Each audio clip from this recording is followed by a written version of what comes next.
大家好，又嚟到 Sword Joy 嘅 channel。如果未訂閱，歡迎訂閱，俾 like 或者 share 俾朋友睇啦。咁啊，希望即係可以撳個鐘仔訂閱啦。咁啊，多啲人收看啦。咁啊，有啲標我係會分享嘅。咁啊，有啲標係會賣嘅。咁賣我通常會留低聯絡電話，咁可以直接 WhatsApp 我啦。咁啊，今日想介紹一隻俾我自己覺得就勞力士之中一個最 signature 嘅型號啦，一個 Day 啦。咁啊，點解咁講咧？因為話說我前幾集都介紹咗一隻嘅 Day 白金嘅103啦。咁啊，其實103嘅 Day 由1965年啦，一路至到經歷咗咁多代啦。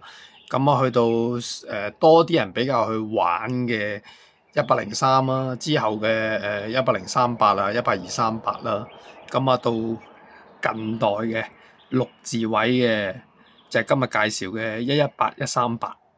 咁啊，最尾個8字即係指黃金咁解啦，5字就係指玫瑰金啦。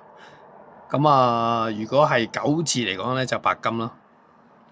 咁啊，呢一隻嚟講咧，其實呢一隻錶嚟講咧，就係大概近10零年前到啦。咁啊，佢有一款咧係鏈帶嘅，咁嗰款鏈帶就係118-238啦。咁啊，今日介紹呢隻係118嘅138啦。咁啊，係一隻皮帶錶啦。先講規格36mm啦。咁啊，一個好傳統嘅一個9瓦圈啦。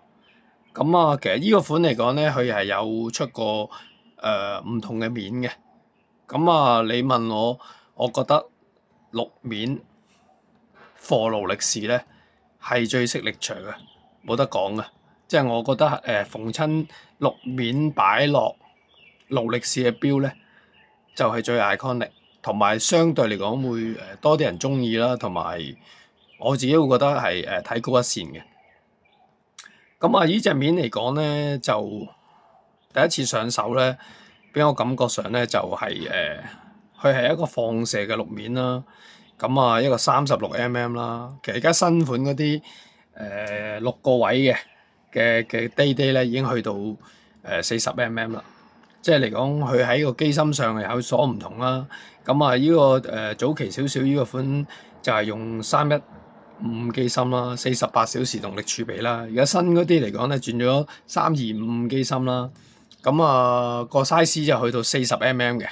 咁啊，動力儲備係加強咗嘅，就去到70小時嘅。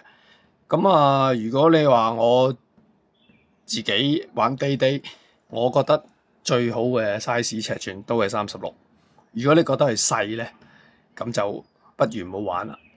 咁啊，你問我就唔會買一隻40mm嘅 Day 嘅。咁啊，由始至終 Day 經歷咗咁多代，幾十年都係36mm，係最識力場嘅，最傳統嘅。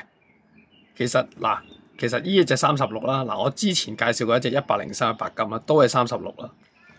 但係上手嘅感覺咧，會唔會覺得呢一隻咧綠面係會大隻啲咧？其實喺個視覺上咯，即係因為呢一隻嚟講係一個磨砂腳咯，咁呢個係一個拋光位咯。咁所以嚟講感覺上咧，呢隻會感覺上係大少少嘅。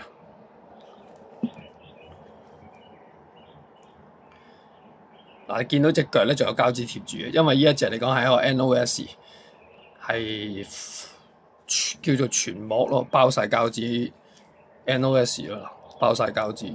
呢個我自己包啫，其實個底仲有膠紙嘅。咁我配一個勞力士嘅折扣啦。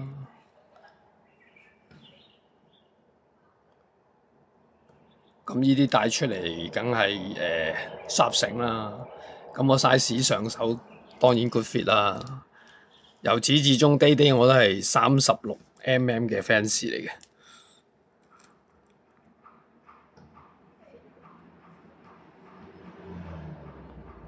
咁啊，配一個最識力場嘅綠面啦。其實話說我自己勞力士真係玩得唔多啊。如果你話正式自己買嚟唔係賣嘅，係真係自己玩嘅， 5隻手指真係數得出。由最初買第一隻勞力士嘅 Explorer 2啦，黑面啦，當時係16570啦，到後期都講緊係超過10幾年啦。早幾年前買嗰隻白金嘅百事啦，咁嗰隻都玩過一段好短嘅日子，咁啊吹走咗啦。咁如果呢個手上嚟講咧，就係有一隻嘅16520啊白面啦。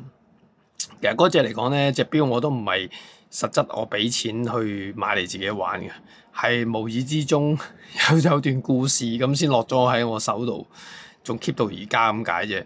其實嗰隻錶可以 keep 又得，可以賣都得嘅。咁啊，其實手上真係勞力士真係極少唔多，因為勞力士興趣嗰啲又相對呢幾年嚟講好貴，冇興趣嗰啲亦係繼續冇興趣去玩，多數都玩雜錶多。咁啊，勞力士你話係咪好咧？好多人我知係好中意嘅，亦有佢個故事，亦有個樂趣。即係純係講呢個 day 咁講啦。你玩佢個面，玩佢個期數。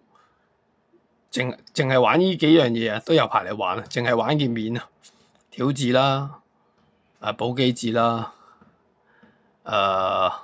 多 stop 嘅 index 啦，fat boy index 啦，無論任何嘅面啦，又有咩 Stella 面啊，又木紋面啊，個圈嚟講又有啲叫做即係以前有啲嘅107啊嗰啲。樹皮圈啊，亦係好好玩嘅。即係其實勞力士喺無論係錶殼啊，同埋錶面咧，都係即係堪稱瑞士鐘錶嚟講咧，都係專家嚟噶啦。即係玩面啊，玩殼都玩到，尤其是玩面啊，玩到出神入化嘅，亦係最多變化嘅。反而近呢幾年就冇咗呢樣嘢咯。近呢幾廿年，即係以前嗰啲勞力士真係樂趣都相當之大嘅。近呢幾年純粹係轉下個色啊，轉下個 size 啊。換下個機芯啊，咁啊叫出新款咯。咁啊，你有要求嘅你就知道，近呢幾年勞力士真係近呢10幾年冇乜變化咯。如果你冇要求嘅，我都係買嚟一個工具錶啊，或者我買嚟正所謂，喂，第時有咩喜事上嚟，個流通性大啊，值當嘅，咁啊都無可厚非嘅。同埋以前有一句説話咧，都講得幾，即係有啲人都講得幾好嘅。即係錶唔炒，唔炒咧，你覺得係冇咁靚嘅。炒起咗之後咧，你係樣樣嘢硬係加啲嘢落去，你覺得係靚啲嘅。咁呢樣嘢咧，我就唔 buy 嘅。一隻好錶咧，無論個價值高同低，佢都係一隻好錶。如果一隻唔好嘅錶咧，你幾高價值又如何咧？始終都係會回翻轉頭啦，即係潮流呢樣嘢，你去追嘅就冇得講。咁啊，講翻呢隻錶啦，咁啊，整體上都係一個高質素嘅一個勞力士啦。咁啊，上手係真係相當之唔錯嘅。咁啊，配一個厚實嘅接扣啦。咁啊，如果你話日常戴嘅或者翻工戴嘅，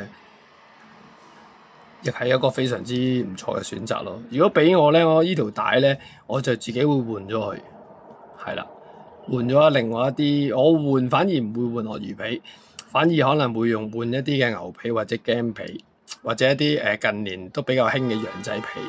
咁咧成個感覺咧又更加唔同啲。所以嚟講咧，皮帶錶咧。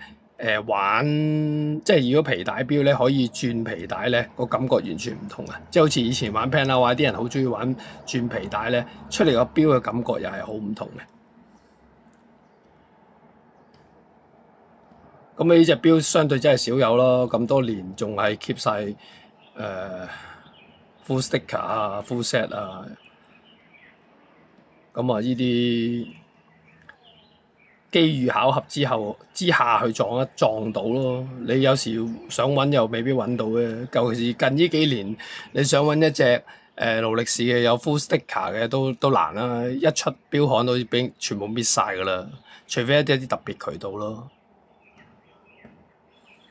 好，今日介紹嘅就係勞力士嘅118-138，一隻黃金鹿面嘅。多謝大家收看。